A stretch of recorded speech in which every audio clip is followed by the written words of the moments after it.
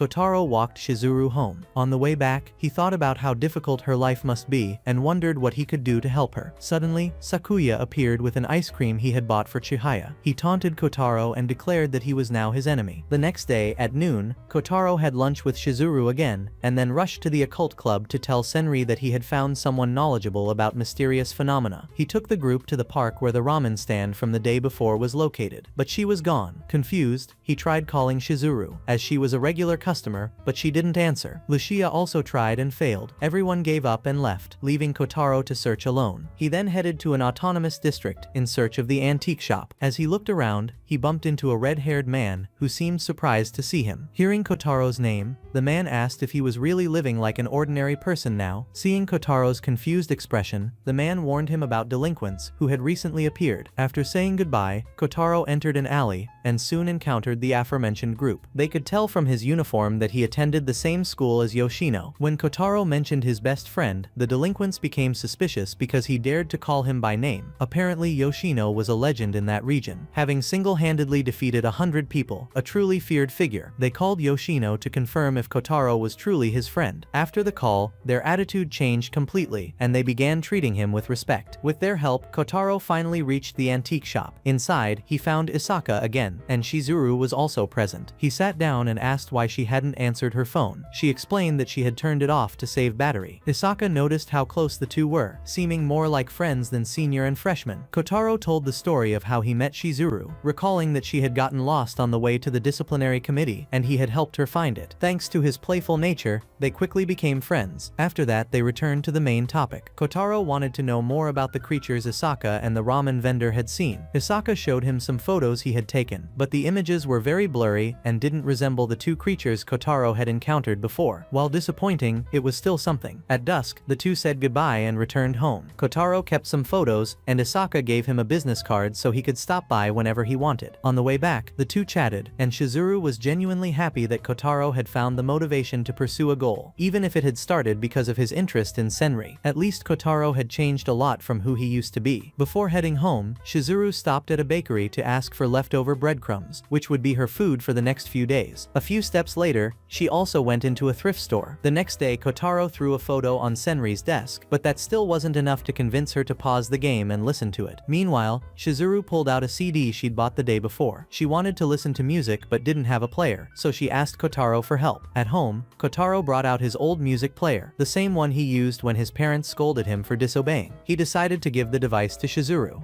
and the girl happily promised to take care of it. In the following days, Kotaro's nights remained peaceful, without the mysterious girl's presence. Still, he couldn't shake the uneasiness about that night he saw her running, and who the man chasing her was. Whoever it was, it seemed dangerous. Kotaro sighed, thinking that the peaceful days he'd been waiting for might never have been his. Suddenly, the classroom door slid open. It was the mysterious girl, but only Kotaro could see her. The others were confused, unsure why the door had opened on its own. The girl approached and bit Kotaro's hand, causing him to make strange noises that gave Yoshino goosebumps. After feeding, the girl simply walked away, taking his saliva-covered hand with her. Kotaro ran off to look for Senri, but bumped into Shizuru, who was happily enjoying the music player. Coincidentally, she had something to tell him, and since Kotaro had decided to prioritize her company, he went with Shizuru. Since he'd given her the device, she wanted to show him something in return. Shizuru took him to meet a teacher named Nishi, who drove them to a nearby hill. Before leaving, Nishi urged Kotaro to believe what Shizuru was about to reveal. She then led him to a house, and without saying a word, the two sat and waited. They waited until late afternoon, when a couple returned home. The couple asked why they were there, but instead of answering, Shizuru complimented the flower garden and pulled Kotaro away, just as the couple's child appeared. Curious, Kotaro asked who those people were, and Shizuru told him they were her family. Kotaro was shocked to realize they didn't even recognize her. Then Shizuru suddenly stopped, poked his nose, and asked him to say her name. To his dismay, the name wouldn't come to mind. Shizuru explained that this was due to her skill, but with effort Kotaro managed to pronounce Shizuru, which made her smile with joy. She then revealed that when she discovered her power, she had no control over it, and ended up making her parents and younger sister forget about her. Shizuru explained that the family used to be happy, although though they weren't wealthy, they had fun. Her favorite memories were grilling fish with her parents, going for walks, and tending to the garden. This happiness didn't last. One tragic day, a creature attacked the house. She was wounded in one eye, and her father was hit in the back by shrapnel while protecting his wife and daughter. Amidst the chaos, a task force arrived, eliminated the threat, and evacuated them. Afterward, Shizuru's power began to manifest, and her life slowly unraveled. Because of her heterochromia, she was bullied at school. The family could no longer grill fish because her mother developed a fear of fire after the attack. When her ability was discovered, a man appeared offering a large sum of money to transfer her to their organization. She agreed and began visiting her family every weekend, but the money caused disagreements between her parents. Shizuru tried to stop the fighting but failed. Believing she was to blame for everything, she wished for things to go back to the way they were before, and this wish triggered her power. From that moment on, the family no longer remembered her. Hearing all this, Kotaro felt a deep sadness for the girl who had endured so much pain. He asked why he could still remember her, and Shizuru replied that she had now learned to control her ability. They returned. As night fell, on the way back, Kotaro asked Nishi if she was also part of the organization. She didn't answer directly, but nodded discreetly, which confirmed his suspicion. Probing further, Kotaro wanted to know if powers were something people were born with. Nishi gave a vague answer, saying the organization believed the power was born from administered substances. Kotaro remembered the moment Shizuru looked at his injured hand and thought perhaps it had started there. Nishi wouldn't allow any further questions, saying that knowing too many secrets wouldn't be good for him. She revealed that Shizuru actually had a considerable amount of money, but lived very simply, perhaps because she wanted to buy a house, something her father dreamed of giving the family. This made Kotaro even more curious about the little girl. Afterward, he was taken back home. The next day, Kotaro got into a difficult situation when Lucia refused to return a baseball that had accidentally fallen into the flower bed. The argument was so loud that the rest of the club showed up. Kotaro quickly returned the ball to the baseball team. Chihaya criticized Lucia for being too obsessed with cleanliness and said that simply throwing the ball back wouldn't make it dirty. Lucia responded harshly, stating she hadn't done anything wrong and didn't deserve to be scolded. She clarified that it wasn't the ball she didn't want to touch, it was the flowers. Then she screamed, pushed Chihaya to the ground and ran away. Kotaro chased after her and found Lucia's face covered in tears. She didn't want to be like that either. That summer, a girl awakened a strange power, and everything she touched turned to ash. Back in the present, thanks to the wish box Shizuru had installed, the club was presented with a new mystery. Kotaro read the letter to the group, which concerned Asahi Haruka. At an orphanage, strange events began to occur after Asahi's arrival. Windows broke on their own, pets died, then teachers and children, until the orphanage was closed. The letter went on to say that 7 years ago, a boy from that orphanage was transferred to number 7 elementary school, the same school as the letter's author. Days later, this boy told the author about Asahi, and not long after, he died of a serious illness. Some believed it was a curse for disturbing Asahi's sleep. The boy's name was Kishida. Kotaro deduced that if this happened 7 years ago, Kishida would be the same age as them now, and remembered that his best friend Yoshino also attended school number 7. He decided to call and ask. Meanwhile, Kotaro noticed the tension between Chihaya and Lucia, and the two were still upset. After club activities, Kotaro thought resolving the conflict between the girls should come first. Seeing Shizuru in the courtyard, he approached and told her what had happened. Shizuru was silent for a moment, and then asked if Kotaro wanted to know Lucia's secret. She said she would, but only on the condition that he remain friends with Lucia for the rest of his life. The weighty question left Kotaro thoughtful until late afternoon. For now, he dropped the matter and called Yoshino. At that moment, Yoshino was helping an elderly woman cross the street. When Kotaro mentioned the names Kishida and Asahi, Yoshino refused to say anything, not wanting to disturb the dead. He warned Kotaro that if he insisted on investigating, he should be careful, and that if he heard glass breaking, he should run for his life. The next day at school, Yoshino handed Kotaro an old contact list, saying she could help. Kotaro then discreetly followed Lucia to the copy room and asked her to help him duplicate the list. He quickly did it and left, but Lucia ran after him to return a sheet of paper he had forgotten. Strangely, Kotaro didn't remember printing that paper. A line appeared there with a sentence asking him not to wake her. The moment he read it, a sealed window cracked and shattered. Lucia suspected Kotaro was up to mischief again. To avoid being misunderstood, Kotaro told her the whole story about Asahi. After listening,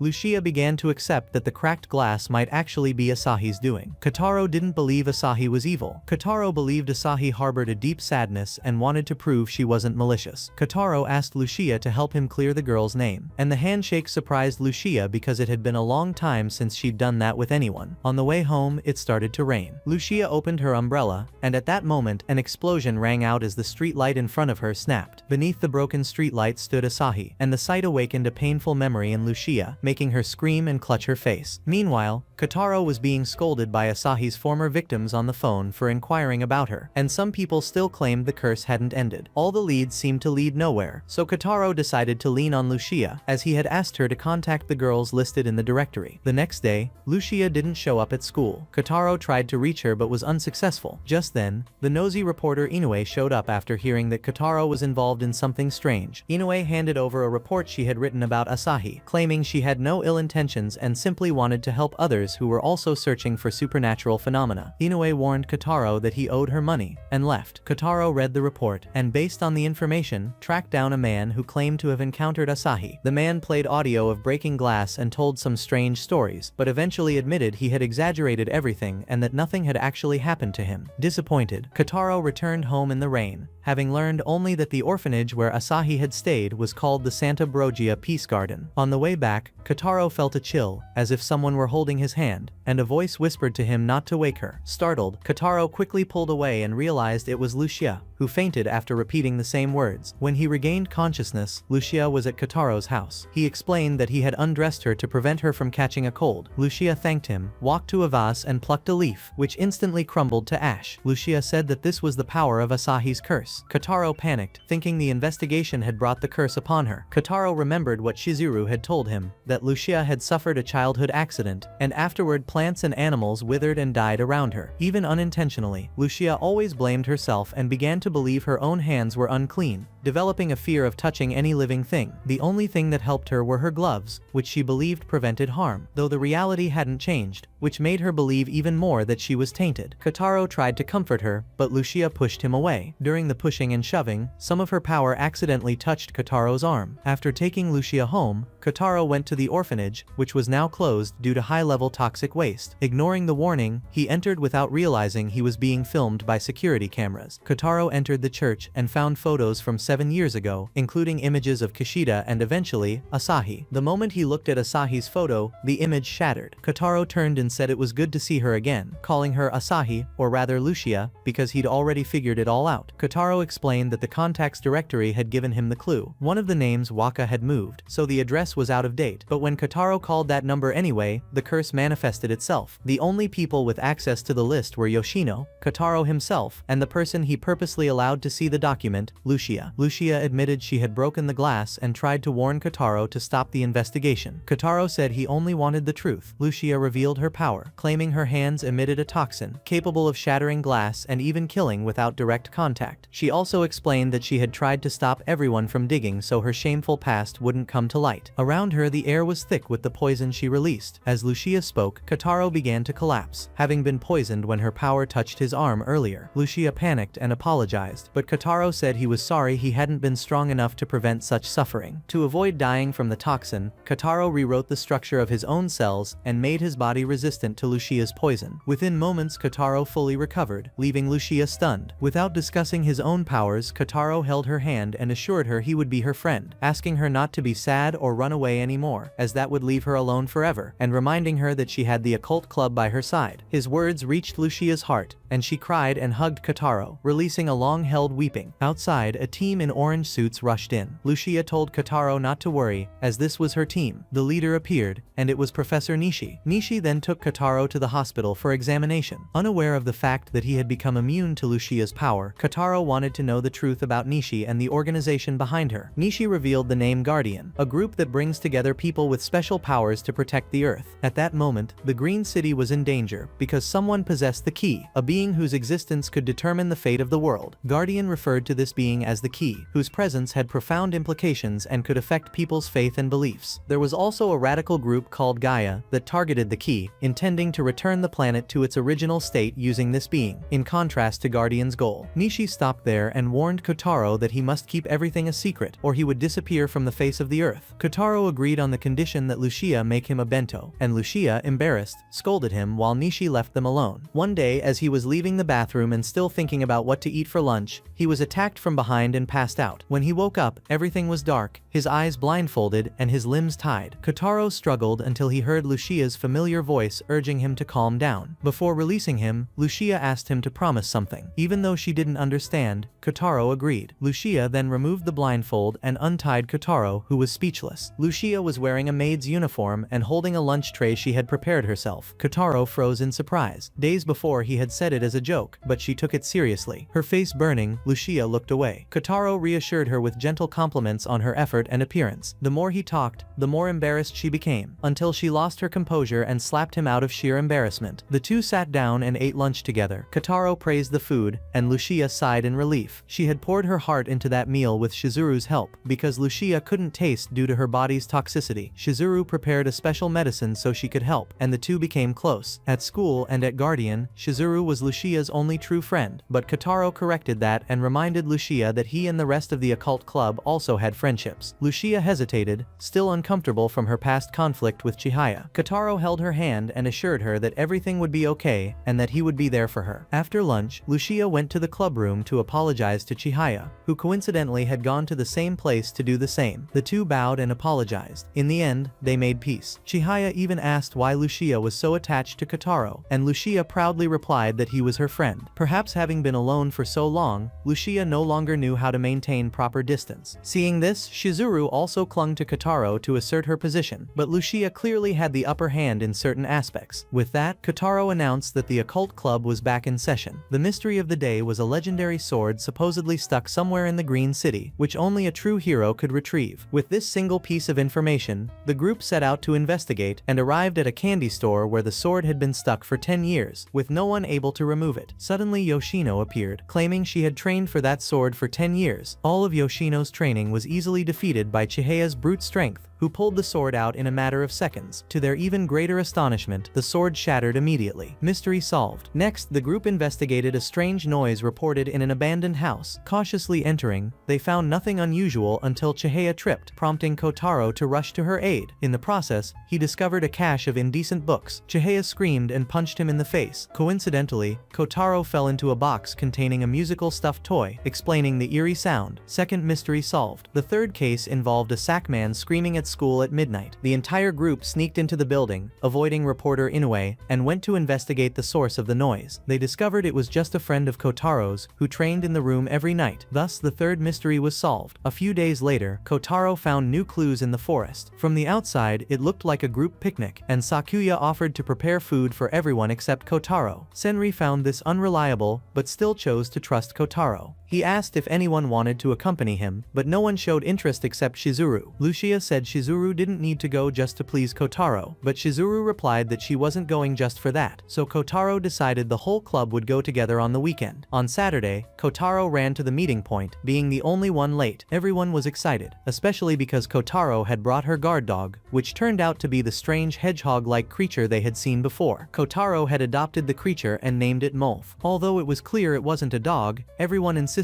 it was. To prove his strength, Molth quickly spun around and threw Kotaro away. Afterward, the group entered the forest. Molth quickly found a nearby river. Checking the map, Kotaro suggested they cut through the woods and follow the river toward the lower reaches. Kotaro wanted to try the water, but everyone warned her not to drink it without boiling it. Despite this, Shizuru drank and assured them it was clean. As they progressed, the air grew increasingly heavy. Shizuru spotted a two-headed creature and ran after it, followed by Lucia. Molth also caught a scent and led the others forward. They were shocked to find a strange toxic deposit. Lucia and Shizuru quickly returned to warn them not to proceed, as the substance seemed lethal. It was likely the source of the environmental pollution. Shizuru showed them the two-headed rat she had captured earlier. The animal was alive, but upon contact with the residue, it died immediately, proving that the creatures were likely mutations caused by pollution. Kotaro wondered whether to include this in his report. After burying the rat, the group began their return. On the way, Kotaro noticed a strangely familiar tree. Suddenly, the mysterious girl appeared once more. Kotaro immediately ran after her and managed to catch up with her, noticing that she was holding a wooden snake. At that moment, a wave of strange memories washed over Kotaro. Memories of being embraced by a girl as he died, of being killed by a young woman with white hair. Everything seemed frighteningly real. Breathing in panic, Kotaro was found by the girls, but the mysterious girl had already disappeared. Without saying a word, he simply returned with them. That night, Kotaro went to the occult club room and found Senri still there. Sleepless, he had gone to write the a report, but in the end, he decided not to publish it. They discussed the damage humans have caused to the environment. Senri stated that one day Earth could reach a point of no return if the destruction continued, but Kotaro believed that the planet could still survive as there would always be people fighting to protect it. When she asked what the solution to the pollution would be, Kotaro said the factories should be removed. Senri replied that there was a simpler way, which would be to remove the cause of the problem, humans themselves. On Sunday, Kotaro lay in bed thinking about his conversation with Senri. Just then, Inoue called. The reporter had discovered the group's trip to the forest and the toxic site. Coincidentally, she had already investigated the area herself and claimed to have important information that could help Kotaro, promising to deliver it after checking the poisoned lake that same day. However, a few days later, a friend of Inoue's reported her missing. A search party was sent out, but they found only her backpack. 5 days passed without any sign of life or death. At the occult club, Kotaro received devastating news. The school had decided to disband the club, likely due to Inoue's involvement. Shizuru felt very bad, saying that Inoue was a kind person who always gave her sweets in exchange for information about Kotaro. Regarding the club's closure, Senri explained that she only agreed to temporarily suspend activities because of what had happened. Inoue had always spread the idea that she was defying Kotaro, and he had also been the last person to speak to her. All consequences arose from her choices, but there always needs to be someone to blame, and Kotaro had been chosen. Senri had already predicted that the dissolution was inevitable, and that if they resisted, the school would begin to hunt them down one by one. Kotaro refused to accept the blame for something he didn't do. He tried to convince everyone to protect that place, because of all the memories they had created there and because it had taken him a long time to find a space where he truly felt he belonged. He didn't want to lose that. His speech touched everyone's hearts, and they decided not to give up. Senri affirmed that if they could find Inoue, there was still a chance to save the club. The official search had already been called off, with everyone presuming Inoue to be dead, and the school was just waiting for the right moment to announce her condition and shut down the club for good. Therefore, they needed to act quickly to find her. The group gathered their gear and set off into the forest in search of any sign of Inoue. After a while, Shizuru spotted something that looked like a possible trail. Although it didn't look like much, they continued following. After a while, the trail began to disappear. Shizuru analyzed the pattern and concluded that Inoue had likely been trying to cover her tracks, raising the question of who she was trying to avoid. Everyone began to theorize. At one point, Senri got tired and said she needed to use the bathroom, accompanied by the other girls, leaving Kotaro alone. 30 minutes passed, and no one returned. Worried that they might be lost, Kotaro went looking for them, and during his search, spotted a mysterious man. Suspicious, he followed him, but eventually lost him amidst the vegetation. It was then that a pack of wolves, like the one before, suddenly appeared and surrounded him, attacking him. Desperate to survive, Kotaro struck the lead wolf and ran. But even rewriting his body to increase his physical strength, he couldn't escape and was quickly caught, knocked down and bitten. Pancaked, and on the verge of death, Kotaro screamed as he pushed his body to its limit. Suddenly claws emerged from his arm and tore into the lead wolf, whose body disappeared in an instant. The other wolves fled in fear. Still in shock, Kotaro examined the claws, which shattered as soon as he touched them. With no time to rest, Kotaro got up and ran to find the others. At that moment, he heard Lucia scream. Running to the scene, he found Lucia and Shizuru surrounded by monsters. As the enemies advanced, the two pulled weapons from their backpacks, Lucia wielding a katana and Shizuru a pair of daggers. The two moved in perfect synchrony, picking off the enemies one by one. Kotaro tried to help, but his body wouldn't react as it should. Shizuru retreated to heal him while Lucia held the front line. During the treatment, Shizuru explained that the monsters were controlled by Gaia, the group opposing the Guardian, and were likely searching for the key Nishi mentioned. Once the healing was complete, Shizuru asked Kotaro to go after the others, while she and Lucia held off the creatures. Trusting them, Kotaro ran through the night until he encountered Chihaya, who nearly hit him with a tree branch thinking he was a bear. Wasting no time, Kotaro gathered everyone together and told them they needed to flee immediately. However, a massive monster loomed overhead. Kotaro urged them to run, claiming Shizuru and Lucia would be waiting outside. The monster launched a tentacle at Kotaro. Kotaro intercepted the blow with his arm and told her to leave. As the three ran, Kotaro faced the monster. The tentacle latched onto his arm, sucking blood and trying to drag him away. In pain, he struggled until his claws returned and severed the tentacle. Even with a weapon, Kotaro could not withstand the monster's furious blows and soon began to lose strength. Then, once again, the mysterious girl appeared and saved Kotaro, cutting the monster in half with a single blow. She then approached him. Fragments of memories of her killing him flashed through his mind, causing Kotaro to panic and prepare to attack her. But Sakuya stopped him. Seeing this, the girl left, not allowing Kotaro to question how he could also see her. Kotaro pulled him away to regroup with the others. When they arrived, the atmosphere was tense. Shizuru Shizuru and Lucia were now confronting Senri and Chihaya. The reason was that when Senri and Chihaya had arrived earlier, the monsters hadn't attacked them, and they didn't seem scared. Senri then revealed the truth. She was a member of Gaia, enemies of the Guardian Hunters. When Lucia advanced, Sakuya appeared to support her. He said they were finished there, and took the two girls away. Exhausted, Kotaro collapsed and lost consciousness. The next day, he woke up at home.